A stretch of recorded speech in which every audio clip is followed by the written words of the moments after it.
Saudações, nobres ouvintes do podcast Sem Esperança. Deixa eu ajeitar a câmera. Bom, para ir direto ao assunto, se preparem que essas eleições vão ser bem interessantes. Particularmente, eu vou desmistificar nesse primeiro turno a questão das pesquisas.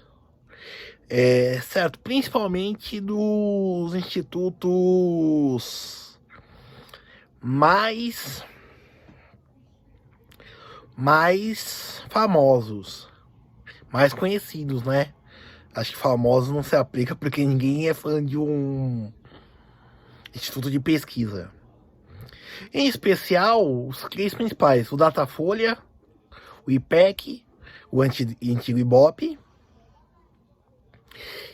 e o Ipsos, certo? Que esse daí, cada um tem resultados semelhantes, porém iguais. Contudo, eu vou analisar os cenários, na verdade, projetados, melhor dizendo, por todo o Brasil. Na verdade, o maior número de projeções, porque também eles não abrangem todo o país. Porque eu não confio nas pesquisas.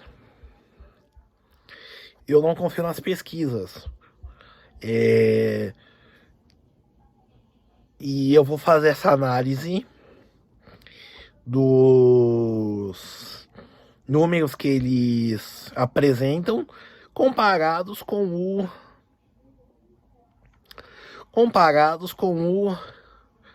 resultado das eleições.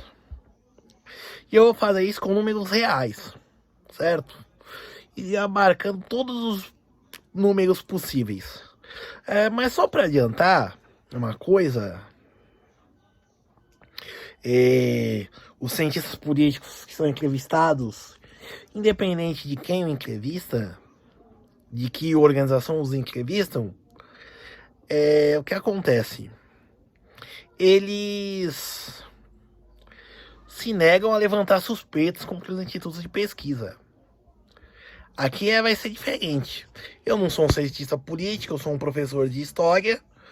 Todavia, eu vou levantar suspeita contra os institutos de pesquisas, com a análise dos seus dados, comparado com as eleições que eu vou apresentar aqui nesse vídeo. Vocês podem vir comigo. Certo? Então, basicamente, é só porque, por exemplo, só um dado que eu acho curioso acerca das pesquisas. Por exemplo, o número de votos brancos e nulos. Certo? Enquanto as pesquisas oscilam entre 7 ou 3%, de 3 a 7%, alguns momentos 7%, certo? A média de votos nulos é de 30%. Na verdade, não é só de votos nulos, mas tem também as abstenções e os votos em branco. Então eles gravitam na órbita de 30%. Isso na última eleição presidencial e nas últimas eleições para prefeito, as últimas eleições para prefeito. Por isso, a gente já por cima disso, usando esse dado, a gente já mostra que as pesquisas não são fiáveis, certo? Bom, é uma defesa do instituto, eu não lembro o nome do representante, mas ele era do Ibope. Ele disse que os institutos de pesquisas apontam tendências. Só que, ultimamente, os institutos de pesquisas, isso dentro da própria imprensa mainstream, já estão sendo postas as dúvidas, apesar de elas ainda, pela questão do costume, usarem os dados. E também por uma questão de logística, falta de know-how, e por aí vai, elas não conseguem produzir os seus dados, a própria mídia mainstream. Certo? Então, por isso, eu vou trazer aqui para mostrar algo que aparentemente parece óbvio, só que não é. Eu vou fazer uma comparação científica. não científica, porque eu não acredito que haja ciência nas pesquisas. Por exemplo, num trabalho de sociologia, qualquer variação de menos de 1% é lixo. Então, uma pesquisa que tem de 3 a 4% de margem de erro é o quê?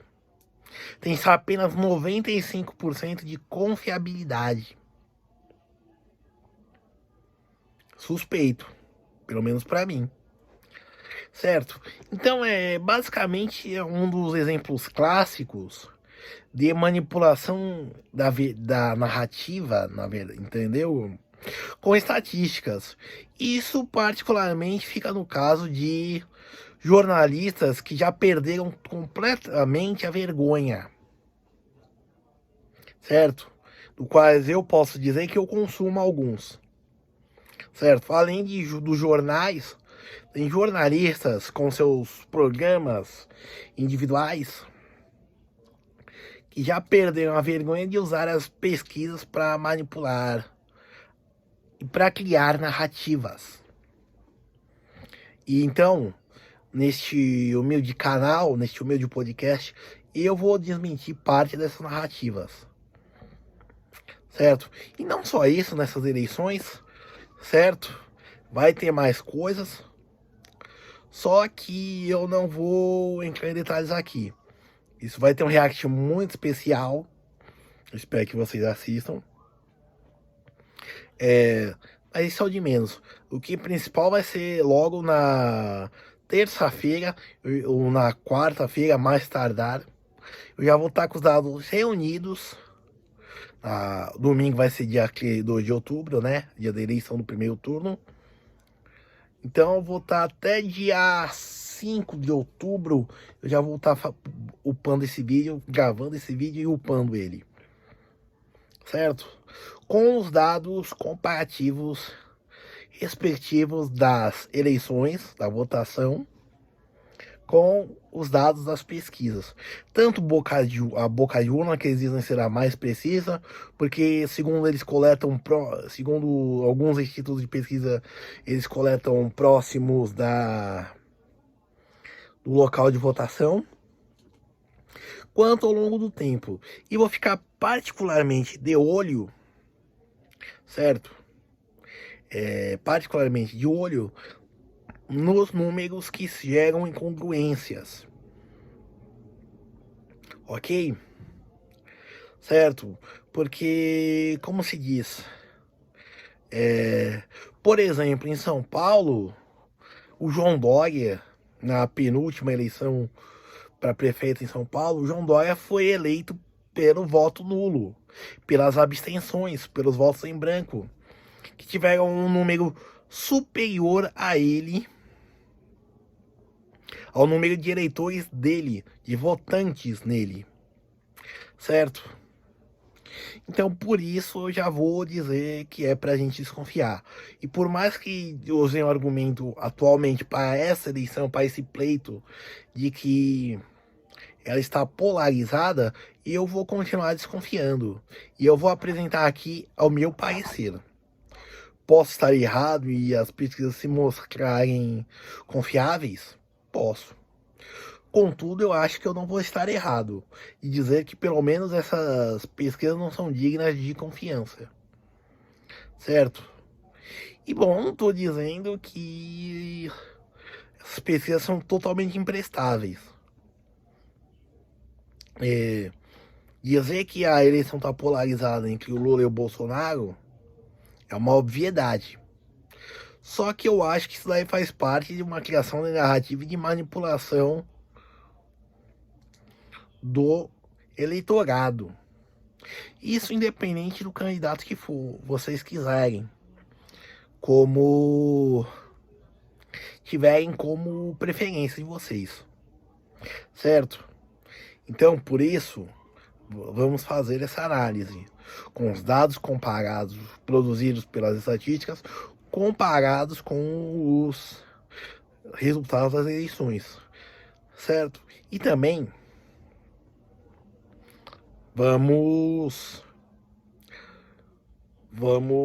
eu vou fazer esse vídeo, certo? Então esperem, as novidades estão aí, certo? Não tenham medo. Votem nos candidatos em quem vocês acreditam.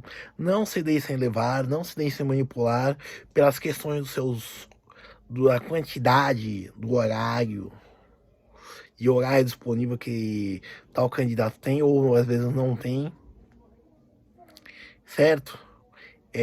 O que mais? E votem no candidato que vocês acreditam. Essa é a função do primeiro turno. Você vota em quem você acredita. No segundo turno, aí, se você quiser, você escolhe o menos pior. Ou não anula.